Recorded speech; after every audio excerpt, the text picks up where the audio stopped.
में जो उत्तर प्रदेश सरकार है और जो उनका काम करने का तरीका है वो वैसा ही है जो जयंत चौधरी को चाहने वाले हैं वो कह रहे हैं भाई मजा आ गया। जयंत खीर जरूर खा रहे हैं लेकिन बिरयानी का ऑप्शन बंद नहीं करना चाहते। जो गन्ना किसान है उनके ऊपर कुछ नहीं बोल रहे हैं कि 100 सुनार की एक लोहार। तो योगी आदित्यनाथ जी ने कहा कि आप टेंशन मत लीजिए, मेरे संज्ञान में है कि क्या हम अपने कुर्ते पर भी नाम लिखवा लें। 2027 में फिर से समाजवादी पार्टी और राष्ट्रीय लोकदल एक साथ आएंगे। नमस्कार, आप देख रहे हैं डीएनपी इंडिया, मैं हूं आपके साथ राहुल चौधरी। आज बात करेंगे राष्ट्रीय लोकदल के मुखिया जयंत चौधरी की। जयंत चौधरी जो कि केंद्र सरकार में मंत्री हैं और पिछले कुछ दिनों से जो लोग कह रहे थे कि भाई जब से जयंत चौधरी सरकार में शामिल हुए हैं तो वो उतनी मुखरता से नहीं बोल रहे हैं जिस तरीके से पहले बोला करते थे।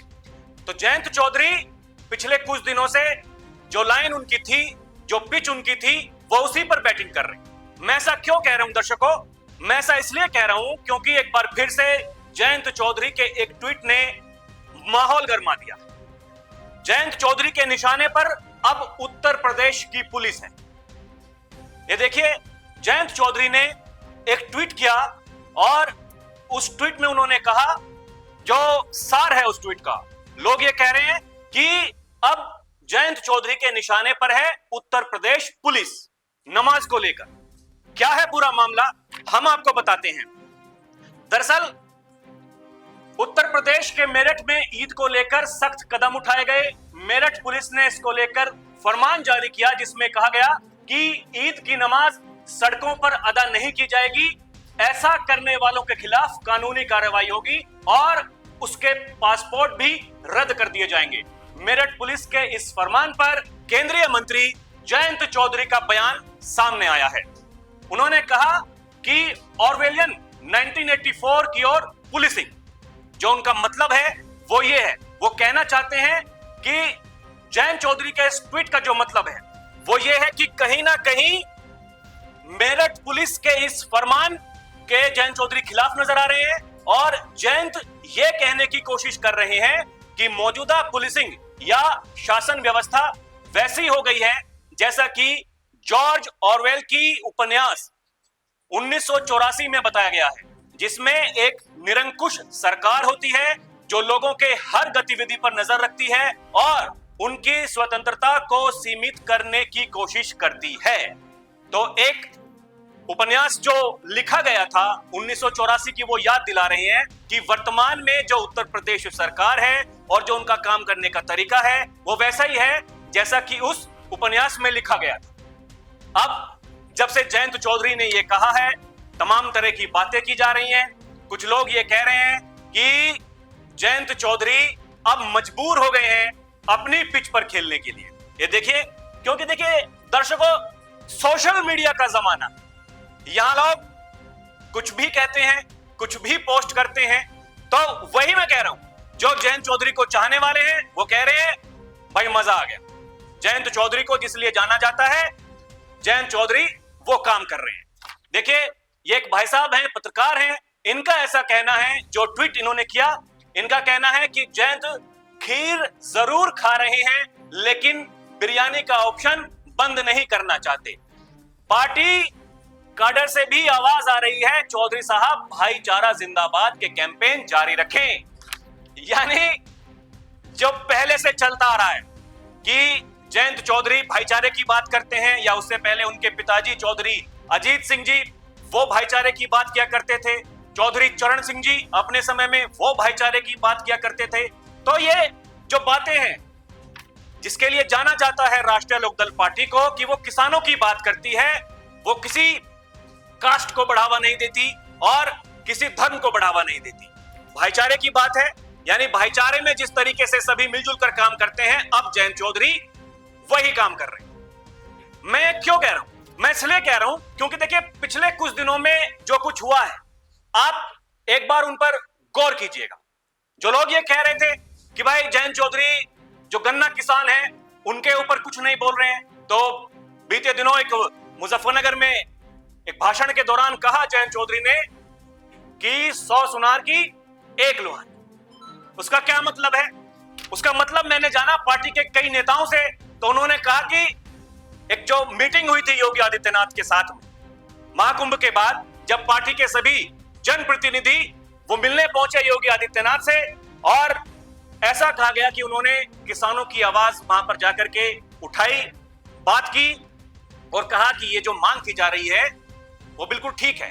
तो योगी आदित्यनाथ जी ने कहा कि आप टेंशन मत लीजिए, मेरे संज्ञान में है और सभी को खुश कर दिया जाएगा। वही जयंत चौधरी ने कहा कि आप चिंता मत कीजिए, हम लोग आपके साथ में हैं, जो आपकी मांग है सभी पूरी होंगी, हम आपके लिए ही काम कर रहे हैं। हम जब विपक्ष में थे, जब सड़कों पर धरने दिया करते थे, हम जब भी आपकी बात किया करते थे, आज हम सत्ता में हैं, आज भी आपकी बात कर रहे हैं। जयंत चौधरी आज भी अपनी पिच पर बैटिंग कर रहे हैं, अपनी लाइन को वो नहीं भूले हैं। पिछले कुछ दिनों आपने देखा होगा जिस तरीके से जयंत चौधरी ने कहा था बीजेपी विधायक जो केतकी सिंह है उनके लिए कि मोहतरमा इलाज की जरूरत तो है।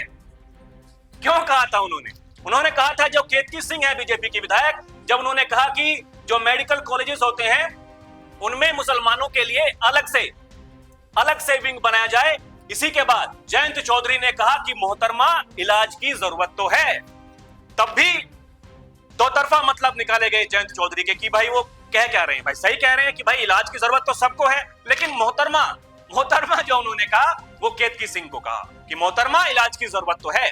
तब भी बहुत सारे लोग ये कह रहे थे कि भाई मजा आ गया, जयंत चौधरी ने बहुत दिनों बाद ऐसी बात कही है जिसके लिए उन्हें जाना जाता है। यही जो बात है कि मोहतरमा इलाज की जरूरत तो है, तो जयंत चौधरी साहब आज भी वही बात कर रहे हैं जिसके लिए उन्हें जाना जाता है। उन्हें पता है कि हमारी पार्टी का क्या स्टैंड है, हम किस तरीके से चुनावों में उतरते हैं, और ये बड़ा जरूरी है दोस्तों, क्योंकि विधानसभा के अभी उपचुनाव हुए तो हमने देखा कि मीरापुर विधानसभा पर जब चुनाव प्रचार चल रहा था या फिर उससे पहले जब तक चुनाव की घोषणा भी नहीं हुई थी, तो उस समय आपको याद होगा जब कावड़ यात्रा के दौरान की ये बातें हैं, जब सरकार ने या कहें तो पुलिस ने एक आदेश जारी किया था कि जितने भी जो दुकान वाले हैं वो अपनी दुकान के बाहर नेम प्लेट लगाएंगे, उस पर ये लिखेंगे कि हम कौन है, हमारा नाम क्या है। तो तब जयंत चौधरी वहां पर पहुंचे थे कार्यक्रम में, मीरापुर मुजफ्फरनगर की मैं बात कर रहा हूं। वहां जाकर जयंत चौधरी ने कहा था कि क्या अब कुर्ते पर भी नाम लिखवा लें। यूपी में नेम प्लेट विवाद पर खुलकर बोले थे जयंत चौधरी, यही जो मीडिया रिपोर्ट्स बता रही हैं। तब कहा था कि भाई कल को तो फिर ऐसा होगा कि कुर्ते पर नाम लिखवा देंगे, तब ये देखना पड़ेगा कि किसको गले लगाना है, किससे बात करनी है, किससे हाथ मिलाना है। तो जयंत चौधरी की जो बात है वो यही दर्शाती है, वो क्लियर अपने शब्दों में ये कह रहे हैं कि सरकार जो कर रही है भाई ठीक है, लेकिन ऐसा नहीं होना चाहिए। वो जो उत्तर प्रदेश पुलिस पर जो सवाल उठा रहे हैं वो यही कह रहे हैं कि ऐसा नहीं होना चाहिए, भाई सबके अपने अधिकार हैं और शासन इस तरह का होना चाहिए कि किसी भी धर्म किसी भी जाति के लोगों को कोई दिक्कत ना हो। यही जो मैं कह रहा हूं, ये देखिए बड़ा मुद्दा बना था उस समय पे ये जो कहा था जयंत चौधरी ने कि क्या हम अपने कुर्ते पर भी नाम लिखवा लें, जिसका मैं जिक्र कर रहा हूं।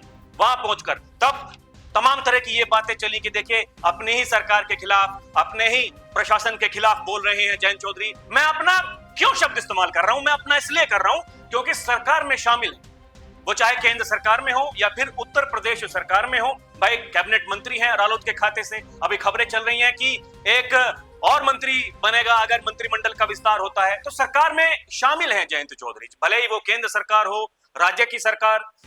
तो यही जो भागीदारी है वो ये सुनिश्चित कर देना चाहते हैं। देखिए हर पार्टी का अपना अलग स्टैंड होता है, हर पार्टी की पिच अपनी अलग होती है। बीजेपी लगातार हिंदुत्व की बैटिंग करती है, उन्हें ऐसा लगता है कि अगर हम हिंदुत्व की बात करेंगे तो वो प्रभाव जनता पर ज्यादा छोड़ सकेंगे। जो उत्तर प्रदेश सरकार में मंत्री हैं कपिल देव अग्रवाल जी, तो कपिल देव अग्रवाल जी ने कहा कि 9 दिन तक एक भी मीट की दुकान ना खुले। योगी के मंत्री ने जिले के एसपी को दिया आदेश, जिस पर समाजवादी पार्टी ने सवाल भी उठाए। समाजवादी पार्टी का कहना है, खुद समाजवादी पार्टी के मुखिया जो अखिलेश यादव हैं, उनका ऐसा कहना है कि भाई आप क्या कर रहे हैं, आप कह रहे हैं कि जो मीट की दुकान है वो नहीं खुलेगी और एक तरफ आप एक पर एक फ्री स्कीम आप लेकर के आए हैं। वो स्कीम का मतलब ये है कि जो शराब की जो दुकानें हैं, भाई 31 मार्च तक सभी को अपना कोटा खत्म करना है कि जो जिसके पास में बचा हुआ है माल वो उससे पहले सभी को वो खत्म कर देना है, जिसको लेकर के अखिलेश यादव ने सवाल उठाए। उन्होंने कहा कि एक तरफ आप मीट की दुकानें बंद करने की बात कर रहे हैं, नवरात्र आने वाले हैं, और उससे पहले आप ये एक पर एक शराब की बोतल वाली स्कीम लेकर के आए हैं। तो पार्टी का देखिए अपना अपना स्टैंड है। वही बात मैं कह रहा हूं, जयंत चौधरी जिस पिच पर पहले बैटिंग कर रहे थे, आज भी वो उसी पिच पर बैटिंग कर रहे हैं। यही बात है 2027 के विधानसभा चुनाव की। देखिए सुगबुगाहट अब होने लगी, लोग ये कहने लगे हैं कि भाई क्या होगा, चर्चाएं होने लगी हैं। अखिलेश यादव जी अपना दावा करते हैं, उधर योगी आदित्यनाथ जी वो अपना दावा कर रहे हैं। सीधे सीधे ये कह रहे हैं भाई 80 बनाम 20 की लड़ाई है और हमें चाहिए ही नहीं 20% वोट, हम केवल 80% जो वोट हैं हमें वो चाहिए। दूसरी तरफ जो कि सरकार में शामिल है जयंत चौधरी, वो लगातार मुस्लिम समाज के लिए आवाज उठा रहे हैं। जब भी कभी उन्हें ऐसा लगता है कि भाई कुछ ऐसा हो रहा है जो कि मुस्लिम समाज को ठेस पहुंचा सकता है, तब जयंत चौधरी अपनी आवाज उठाते हैं। अब इसको लेकर के देखिए बहुत सारे लोग ये चर्चाएं कर रहे हैं कि भाई जयंत चौधरी अपनी सरकार के खिलाफ आवाज उठा रहे हैं और पता नहीं क्या होगा 2027 के विधानसभा चुनाव में। कहीं ऐसा तो नहीं कि जयंत चौधरी जो उनका पहले गठबंधन था समाजवादी पार्टी के साथ में, वो वही करेंगे 2027 में फिर से समाजवादी पार्टी और राष्ट्रीय लोकदल एक साथ आए। ये होगा कि नहीं होगा मैं नहीं जानता, लेकिन जो संभावनाएं हैं वो यही है कि जयंत चौधरी सरकार में शामिल हैं। वो एक तरफ सरकार का काम कर रहे हैं, दूसरी तरफ जो उनकी पार्टी की विचारधारा है उस पर वो टिके हुए हैं और लगातार उस पर बात कर रहे हैं। वो भले ही कुर्ते वाला मुद्दा हो, वो भले ही मोहतरमा वाला मुद्दा हो, या फिर अब ये जो मेरठ पुलिस का जो फरमान जारी हुआ है उसको लेकर जो उन्होंने कहा है, जो तुलना की है, वो भी यही मामला है। तो जयंत चौधरी को जिसके लिए जाना जाता है वो वही है, उनका स्टैंड आज भी वही है। अभी के लिए इतना ही। आप देखते रहें डीएनपी इंडिया, हर खबर भरोसे के साथ। नमस्कार।